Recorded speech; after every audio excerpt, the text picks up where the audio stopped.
मीरा अनाथ थी। उसकी माँ उसे जन्म देते ही दुनिया छोड़ गई थी और उसके पिता काम से जंगल गए और फिर कभी लौटकर नहीं आए। उस दिन के बाद मीरा बिल्कुल अकेली हो गई। ये लो मीरा बेटी, ये खाना खा लो और अगर कम पड़े तो मुझसे आकर ले लेना।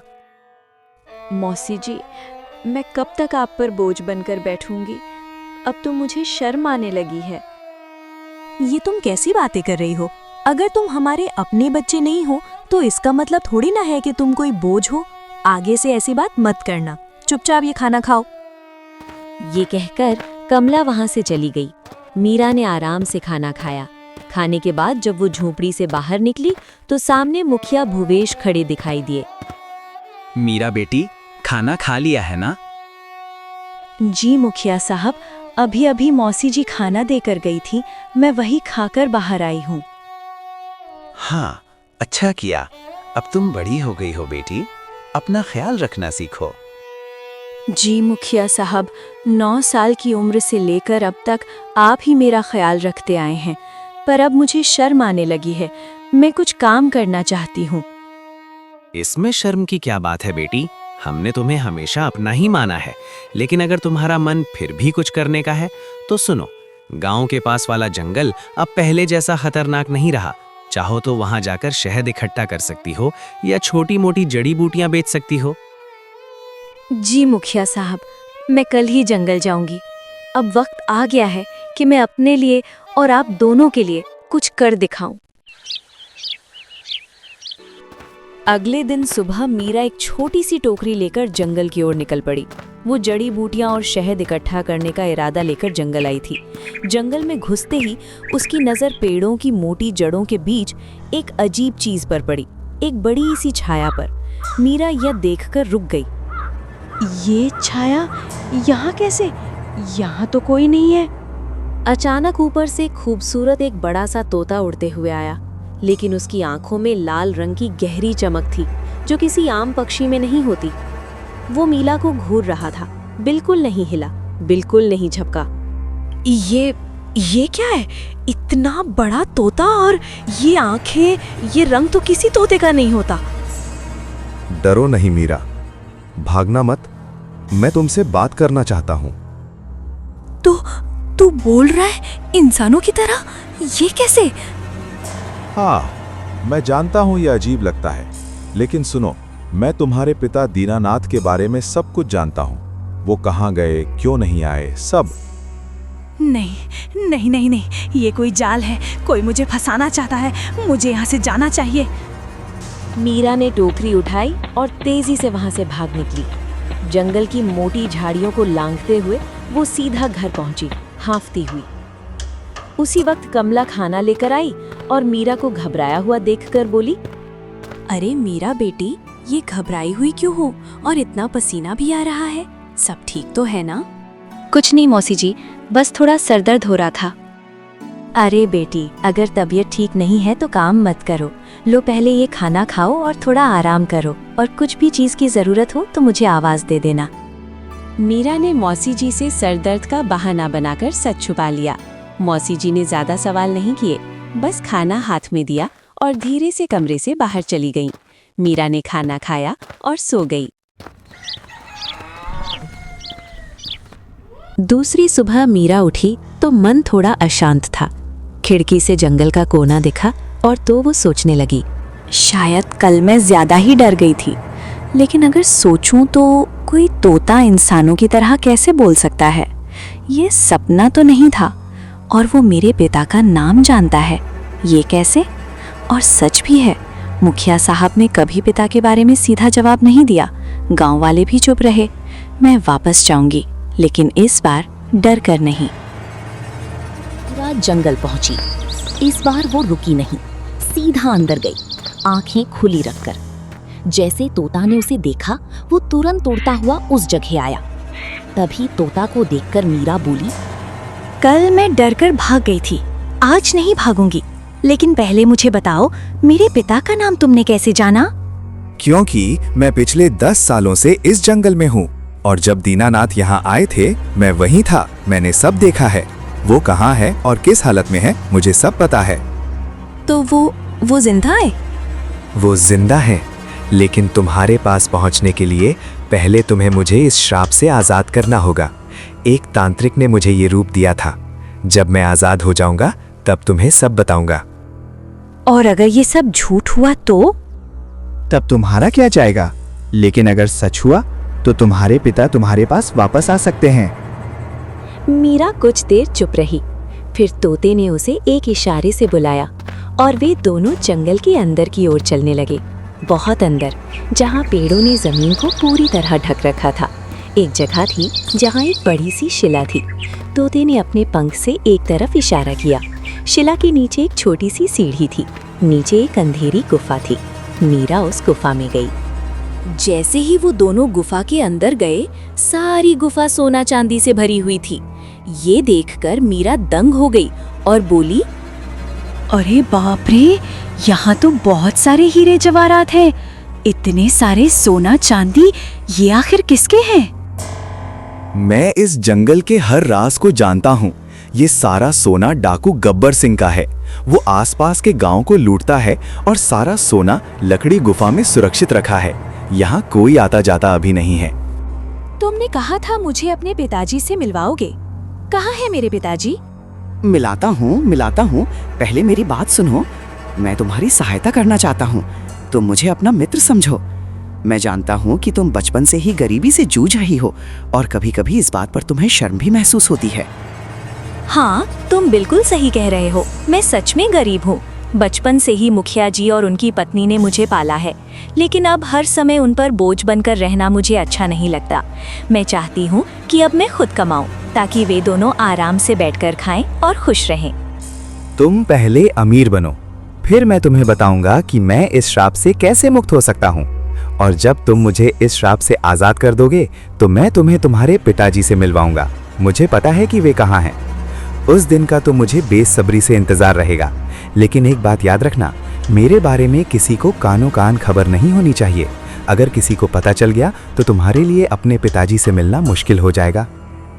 मीरा ने गुफा में से एक सोने से भरा हुआ मटका उठाकर घर की तरफ चल पड़ी। वो डरते डरते जंगल से गुजरते हुए घर की तरफ चलेगी। घर पहुंचते ही उसने उसे एक तरफ रख दिया। उसी समय मुखिया भावेश और कमला खाना लेकर आए। जब उन्होंने वो सोने से भरा हुआ मटका देखा तो भावेश ने पूछा, मीरा बेटी, ये सोने से भरा हुआ मटका कहाँ से आया और इसमें सचमुच सोना है क्या? अरे बाप रे, मीरा बेटी, तेरे पास इतना सारा सोना कहाँ से आया? मौसी जी, मैं जंगल में जड़ी बूटियां ढूंढ रही थी। ढूंढते ढूंढते मैं बहुत अंदर निकल गई। एक जगह जमीन के नीचे एक छुपी हुई गुफा मिली। वहाँ बहुत सारे हीरे जेवरात रखे हुए थे। मैं उनमें से एक ले आई। मीरा, तुमने ये ठीक नहीं किया। डाकू का लुटा हुआ सोना ये गांव वालों का मेहनत की कमाई का होता है। अगर ये बात सरपंच जी और थानेदार तक पहुंच गई तो वो सख्त सजा देंगे। हमें तुरंत ये सोने का मटका सरपंच को लौटा देना चाहिए। मीरा सोच में पड़ गई। वो तोते की बात याद कर रही थी जिसने उसे मना किया था। साथ ही वो जानती थी कि अगर उसने सच बता दिया तो पिता से मिलना मुश्किल हो जाएगा। सोने चांदी से ज्यादा उसके लिए पिता से मिलना जरूरी था। ठीक है मुखिया साहब, जैसे आप कहें। हम अभी ये मटका सरपंच को दे आते हैं। दोनों गांव के सरपंच के घर की तरफ निकल पड़े। भावेश और मीरा गांव वालों से छुपते छुपाते सरपंच जी के घर पहुंचे और भावेश ने संदूक सरपंच के सामने रखकर कहा, सरपंच जी, ये लड़की मेरी पड़ोसन है। ये जंगल में गई थी जहाँ इसे एक छुपे हुए गुफा में ये हीरे मोती से भरा हुआ सोने का मटका मिला। हमें शक हुआ कि शायद ये गांव या किसी जिम्मेदार व्यक्ति का हो सकता है, इसलिए हम इसे तुरंत आपके पास ले आए हैं। ये सुनकर सरपंच के मन में लालच जाग उठा। वो जानता था कि ये सोना से भरा हुआ मटका उसका नहीं है, लेकिन इतने कीमती सोने के सिक्के देखकर उसके मन में ख्याल आया, ये हीरे मेरे नहीं हैं, पर जब ये मेरे पास आ ही गए हैं तो इन्हें वापस क्यों करूं? इतना धन किस्मत से ही मिलता है, इसे छोड़ना बेवकूफी होगी। हाँ, बस थोड़ा सा इनाम देकर इन्हें संतुष्ट कर देता हूँ ताकि कोई शक भी ना करे। वाह मीरा, तूने तो कमाल कर दिया। मैं कल ही उसे थानेदार को सौंपाऊंगा। तू निश्चिंत रहे। तुमने ईमानदारी दिखाते हुए इसे मेरे पास लाकर बहुत अच्छा किया है। मैं तुम्हारी सच्चाई से बहुत खुश हूँ। तुम्हें इनाम दिया जाएगा। सरपंच ने अपने आदमियों को इशारा किया। उन्होंने मटका ले लिया और इनाम के रूप में कुछ पैसे दे दिए। भावेश बहुत खुश था, लेकिन मीरा का दिल बेचैन था। वो जानती थी कि सरपंच झूठ बोल रहा है, मगर तोते ने उसे पहले ही मना किया था, इसलिए वो चुप खड़ी थी। मीरा और भावेश घर लौट आए। घर लौटकर मीरा ने अपना इनाम भी भावेश को दे दिया। मुखिया जी, ये रकम भी आप ही रख लीजिए। आपने हमेशा मेरा साथ दिया है और मुझे खुशी होगी अगर ये आपके किसी काम आ सके। मुखिया जी को रकम देकर मीरा अपने घर में चली गई।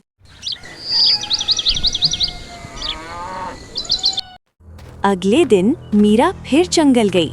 इस बार वो सीधा उस जगह पहुंची जहां तोता रहता था। तभी वहां एक साधु आ पहुंचा, जो पास ही एक पुराने बरगद के पेड़ के नीचे बैठा था। उसने मीरा को देखा और बोला, बेटी, तुम कौन हो और इस वीरान जंगल में क्या कर रही हो? मेरा नाम मीरा है। मैं यहाँ अक्सर घूमने आती हूँ। साधु ने उसे ध्यान से देखा, जैसे कुछ सोच रहा हो। फिर बिना कुछ और कहे धीरे धीरे वहां से चला गया। साधु के जाते ही एक तोता उड़ता हुआ मीरा के पास आया और बोला, वो आदमी तुमसे क्या बात कर रहा था? वो बस मेरा नाम और यहाँ आने की वजह पूछ रहा था। मैंने उसे सामान्य सा जवाब दे दिया। ध्यान से सुनो, वो कोई सच्चा साधु नहीं है। उसने सिर्फ भेष बदला हुआ है। असल में वो बहुत चालाक और खतरनाक है। मुझे उससे कोई फर्क नहीं पड़ता। मैं यहाँ तुम्हारी मदद करने आई हूँ। बताओ, मैं तुम्हें इस मुसीबत से कैसे बाहर निकाल सकती हूँ?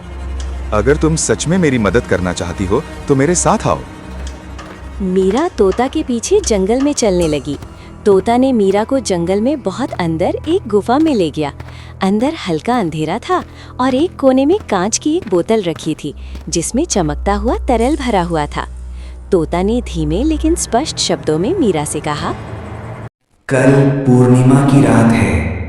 तुम्हें इस जंगल में आधी रात को यहाँ आना होगा। आंखें बंद करके इस बोतल को तोड़ देना।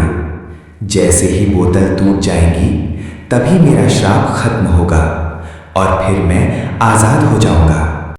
तोते की बातें सुनकर मीरा गुफा से घर की ओर निकल पड़ी। चलते चलते मीरा को जंगल के रास्ते में एक पेड़ के नीचे पत्थर पर बैठे हुए साधु महाराज नजर आए।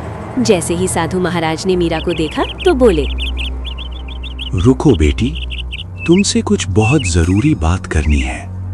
हाँ, बोलो बाबा, आप कुछ बोलना चाहते हो?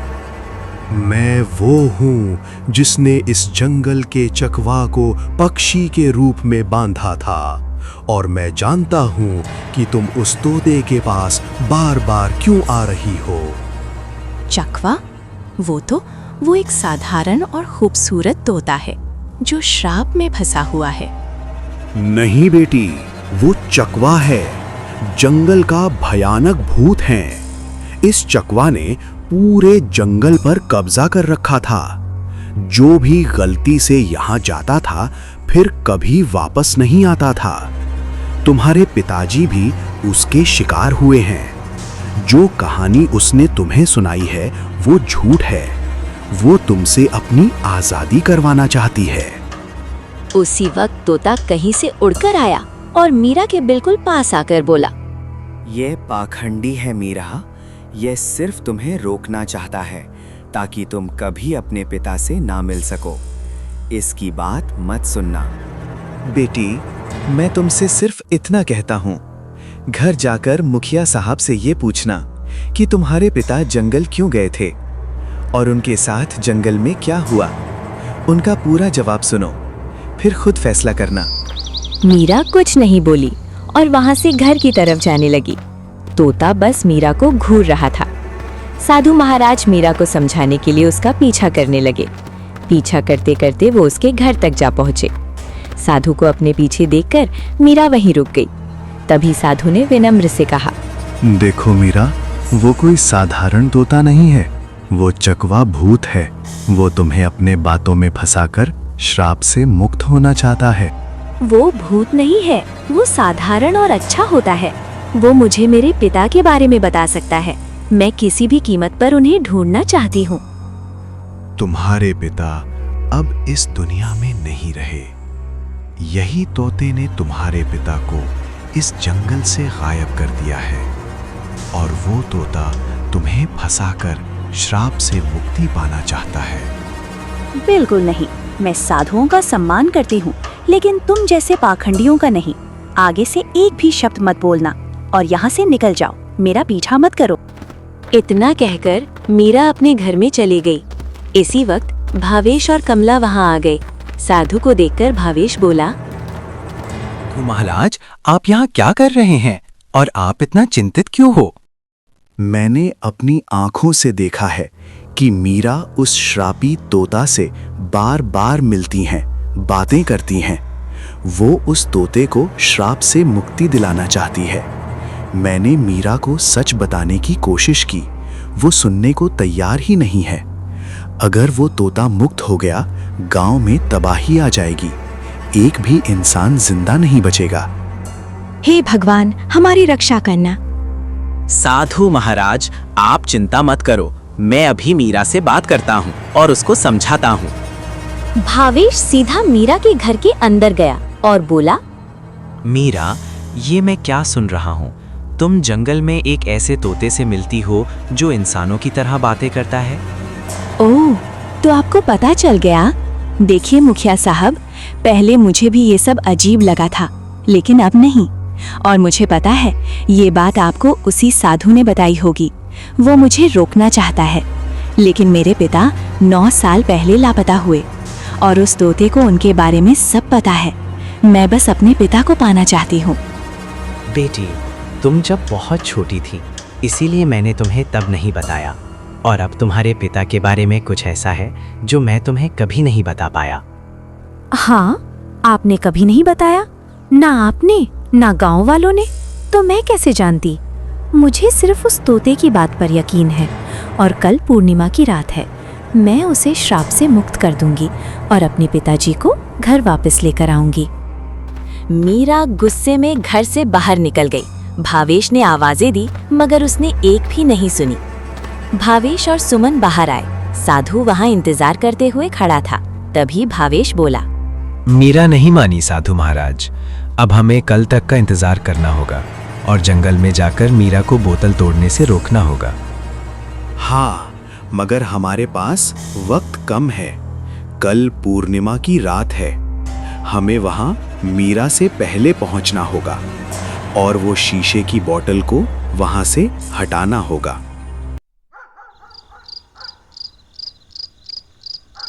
अगली रात साधु और भावेश जंगल की गुफा में पहुंचे। यही वो जगह है जहां उस चकवा भूत की शक्तियां ये बोतल में बंद की हैं। मीरा यहाँ आती ही होगी। हम एक तरफ छुप जाते हैं। दोनों एक तरफ बड़े पत्थर के पीछे छुप गए। उसी वक्त मीरा वहां आ पहुंची। तोता उड़कर उसके पास आया और धीरे आवाज से बोला, यहाँ साधु और मुखिया आए हैं, गुफा में अंदर छुपे हुए हैं। वो तुम्हें इस बोतल को तोड़ने से रोकेंगे, पर तुम उनकी बात मत मानना। अगर मान लिया तो कभी अपने पिता से नहीं मिल पाओगी। मैं नहीं मानूंगी उनकी बात, लेकिन याद रखना, जैसे तुम श्राप से मुक्त हो जाओगे, तुम्हें मेरे पिताजी से मुझे मिलाना होगा। तो जाओ, वो बोतल उठाकर लाओ और तोड़ डालो। मीरा गुफा के अंदर गई। अंदर भावेश और साधु महाराज छिपकर बैठे हुए थे। जैसे ही मीरा ने बोतल उठाई, भावेश ने चिल्लाकर कहा, मीरा रुको, ये बोतल मत तोड़ो, तुम बहुत बड़ी गलती कर रही हो। मीरा ने भावेश की एक न सुनी। वो बोतल लेकर गुफा के बाहर दौड़ पड़ी। मीरा रुको, ये मत तोड़ो, तुम बहुत बड़ी गलती कर रही हो। अगर ये तोता श्राप से मुक्त हो गया तो बहुत बड़ा अनर्थ हो जाएगा। नहीं, मुझे किसी भी हाल में अपने पिता से मिलना है, उनके साथ रहना है, उनकी सेवा करना है। मैं नहीं मानूंगी आपकी बात। ऐसा लगता है इस तोते ने मीरा को वश में कर लिया है। भावेश, अब वक्त आ चुका है मीरा को सब सच बताने का। तुम उसे सब कुछ बता दो। मीरा, ध्यान से सुनो। ये तोता कोई साधारण पक्षी नहीं, ये एक चकवा भूत है। आज से 10 साल पहले जब तुम छोटी थी, इस चकवा ने पूरे जंगल पर कब्जा कर रखा था। जो भी गलती से यहाँ जाता था फिर कभी वापस नहीं आता था। तब तुम्हारे पिता और मैंने मिलकर ठान लिया कि इसे रोकना ही होगा। हमने साधु महाराज से उपाय पूछा। उन्होंने बताया कि इस अभिशाप को ख़त्म करने के लिए हम में से किसी एक को अपनी जान देनी होगी। तुम्हारे पिता आगे आए, उन्होंने वो बलिदान दिया और गांव की बावली में छलांग लगाई। और साधु महाराज ने उस चकवा भूत की सारी शक्तियाँ इस बोतल में कैद कर दी और उसे तोते में बदल दिया। तब से ये जंगल सुरक्षित है। इसलिए हमने तुम्हें कभी नहीं बताया। ये राज सिर्फ मुझे और साधु महाराज को मालूम था। अगर ये बोतल टूट गई तो वो फिर से अपने असली रूप में आ जाएगा और पहले से कहीं ज़्यादा खतरनाक हो जाएगा। ये सब झूठ है मीरा, ये लोग तुम्हें भटका रहे हैं। अगर मेरे मन में कोई चाल होती तो मैं तुम्हारी मदद क्यों करता? क्या गांव वालों ने कभी तुम्हारी मदद की? नहीं ना। सोना चांदी सब मैंने दिए तुम्हें। अब मैं तुम्हारे पिता से भी मिलवा रहा हूँ। बस तुम अब जल्दी से इस बोतल को तोड़ दो और मुझे इस श्राप से मुक्त करवा दो। मीरा के हाथ कांप रहे थे। एक तरफ पिता की याद, दूसरी तरफ मुखिया साहब की बात। फिर अचानक उसने वो बोतल जमीन पर दे मारी। एक भयानक आवाज के साथ बोतल टूट गई। वो तोता सीधा एक चकवा के रूप में आ गया। उसकी आंखों में आग थी, चेहरा भयानक नीला और झुर्रियों से भरा था। लंबे बिखरे बाल हवा में उड़ रहे थे और उसके फटे पुराने कपड़ों से अजीब सी बदबू आ रही थी और पूरे बदन पे घाव थे। मीरा, तुमने मेरा काम कितना आसान कर दिया। अब मैं आजाद हूँ। और आज मैं तुम में से किसी को भी जिंदा नहीं छोड़ूंगा। तुम सब अब मारे जाओगे।